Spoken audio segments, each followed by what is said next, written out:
Hello मित्रों, नमस्कार। I am doctor Harshad Rawal, MD homeopaths. और आज की जो विदाउट ऑपरेशन श्रृंखला में हम जानेंगे हाइड्रोसेल।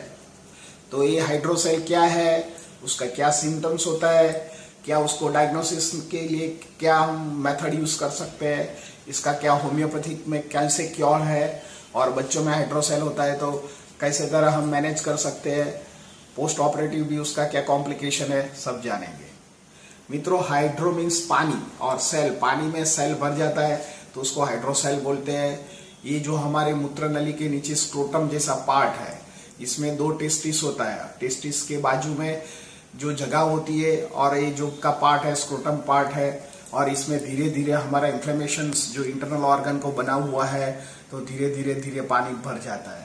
तो ये फुग्गा जैसा धीरे धीरे 2-3 महीने तक होता है तो छोटा फुग्गा होता है, कई बार इतना बड़ा हो जाता है कि जो नारियल की साइज है इतने हाइड्रोसेल हो जाता है। तो ये हाइड्रोसेल पर्टिकुलरली मेल में होता है, फीमेल में हाइड्रोसेल नहीं होता है। तो ये मेल हेल्थ का प्रॉब्लम्स है, और हाइड्रोसेल कैसे बनता है उसका हम कॉज देखेंगे।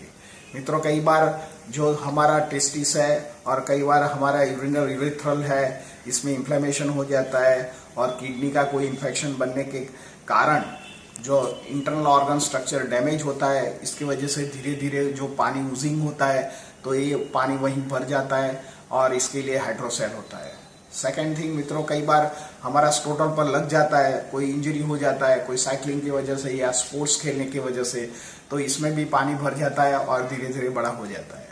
कई बार हाइड्रोसेल हमारा जेनेटिक वीक होने से भी होता है, क्योंकि हमारा फैमिली में हाइड्रोसेल होता है तो कई बार हमारा सेल आ जाता है।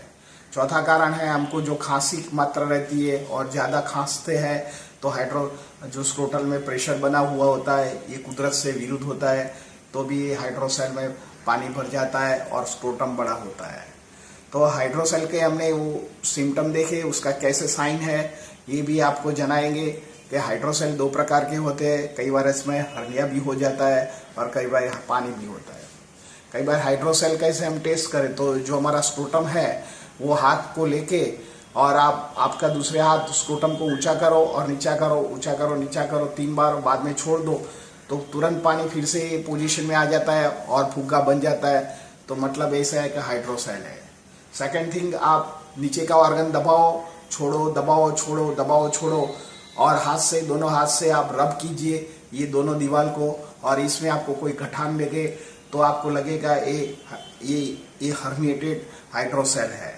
दोनों में ये आधुनिक साइंस में तो उसको ऑपरेट ही करते हैं, और हाइड्रोसेल का कॉम्प्लिकेशन भी होता है। कई बार मेल इंटरकोर्स करने को जाता है तो इंटरप्ट होता है और उसको इनफर्टिलिटी भी रहता है। तो इनफर्टिलिटी रहने का कारण भी यंग एज में हाइड्रोसेल इतना तो ज़्यादा इंटरप्रिटेशन नहीं है, पर उसमें भी 10% आप बोल सकते हैं कि जो हाइड्रोसेल है इसका भी इनफर्टिलिटी का कॉज माना हुआ है। क्योंकि कई बार जो उसका सेकेंडरी इन्फेक्शन है या ट्यूबरकुलोसिस इन्फेक्शन है वो टेस्टिस तक चला जाता है, और टेस्टिस में भी इन्फ्लेमेशन हो जाता है तो उसको ऑर्काइटिस बोलते हैं।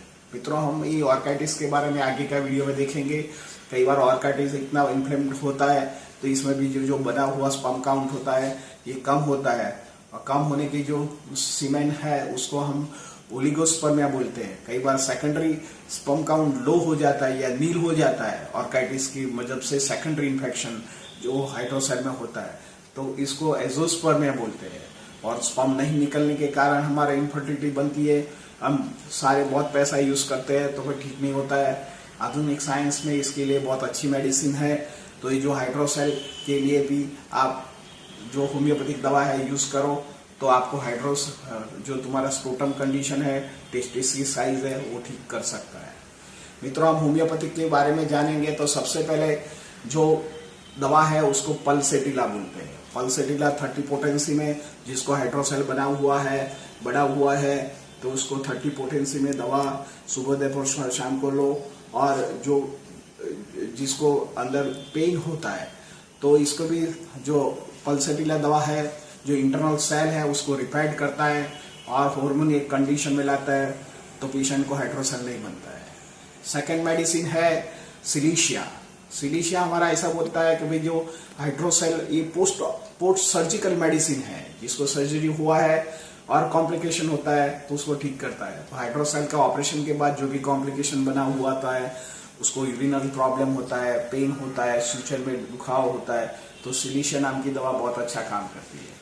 मित्रों, इसमें भी हमने वो देखा कि जो सबल सेलुलेटा मदर टिंचर की दवा है, ये कोई भी यूरिनल इन्फेक्शन हो और यूरिन की कोई भी डिजीज हो, प्रोस्टेट एनलार्जमेंट हो या यूरिथ्राइटिस हो और हाइड्रोसेल्स हो, ऑर्काइटिस हो, इसमें ये दवा बहुत अच्छी तरह काम करती है।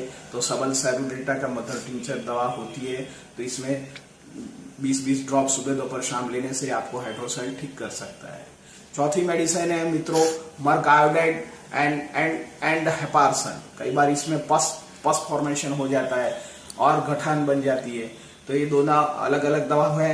ये दोनों 30-30 मात्रा में मर्क आयोडाइड एंड हेपारसल, एक दिन मर्क आयोडाइड 30 लो, दूसरे दिन मर्क हेपारसल लो।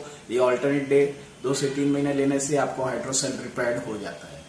मित्रों, बच्चों में ये हाइड्रोसेल की प्रॉब्लम बहुत होती है। आपको लगेगा कि उसको कैसे सेकेंडरी इन्फेक्शन हो जाता है, तो बच्चों को बार बार खांसी होने से उसको ये हर्निएटेड बन जाता है। आगे हम अलग अलग हर्निया के बारे में भी जाने, पर यही वीडियो में हम बच्चों में हाइड्रोसेल होता है, इसमें पल्सेटिला दवा बहुत काम करती है।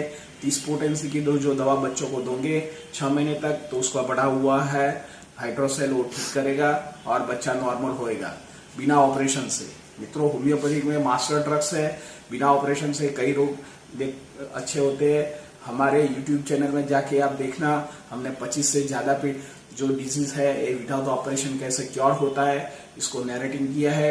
आप एजुकेटेड होइए, आपको लगे कि आप सेल्फ मेडिकेट करना चाहते हैं तो आप दवा लेके कर सकते हैं। तो फिर भी कोई रिजल्ट नहीं मिलता है तो आप कोई अच्छे होम्योपैथ या हमारा सेंटर में आके भी हमारा साथ सलाह मशवरा आपके हेल्थ के कर सकते हैं। आप स्वस्थ रह सकते हैं और आपका हाइड्रोसेल नॉर्मल बन सकता है। नमस्कार।